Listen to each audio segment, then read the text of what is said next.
Here, read this. Woof. Good evening. It's December the 7th, 2025, and here is your poem for the day. It's only a very, very short poem today. We're only talking about 4 lines, and that's not the only way we're breaking with tradition, because I'm not going to read you the poem first. Instead, I'm going to read you what this poem is pastiching. And the lines go as follows. I must go down to the seas again, to the lonely sea and the sky, and all I ask is a tall ship and a star to steer her by.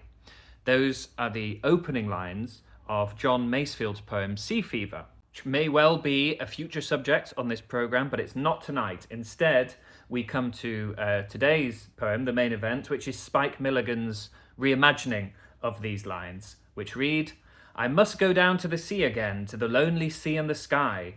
I left my shoes and socks there. I wonder if they're dry. Bear with me, I am going somewhere with this, I promise. I'd be willing to bet that even if you hadn't heard of Sea Fever, even if you hadn't heard of John Masefield, you would have intuited that Milligan was being unserious with what I just read you. Well, if so, applaud yourself for being one up on the AI analysis bot on allpoetry.com, which is where I'm reading Milligan's poem from, which under Milligan's 4 lines offers this very useful interpretation of his verse. This existential poem expresses a desire for escape and contemplation. Through simple language and imagery, the speaker yearns for solitude and the vastness of nature. The poem's brevity and repetitive refrain create a meditative quality, inviting readers to reflect on the themes of longing and isolation. Let me just read you the poem again, just so you remember what we're talking about here. We are talking about the following lines. I must go down to the sea again, to the lonely sea and the sky. I left my shoes and socks there. I wonder if they're dry. The analysis bot goes on. Unlike Milligan's humorous and satirical writings, this poem is more introspective and personal. It captures the alienation and existential angst common in post-World War II literature.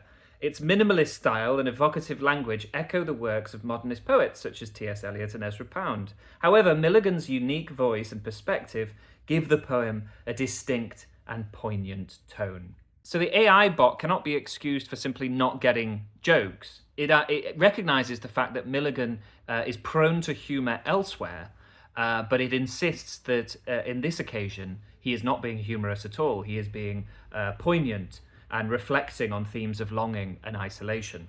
Now, what made me want to talk about this was that it reminded me of a recent paper I found through LitHub. I'll link the article below if you want to read it, which reported on researchers who had found that they could jailbreak large language models, LLMs, by giving them prompts formulated in verse.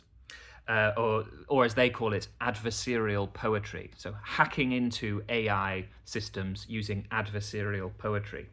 Basically, they would bypass the AI's security mechanisms, override them by confounding them with poems, which they theorize have a level of verbal complexity and compression that is simply too much for them. It's quite heartening news, I think. So if the Milligan case is anything to go by, I don't think we need to be so cryptic with our adversarial poems designed to overwhelm our robot overlords. Apparently, a simple piss take will suffice.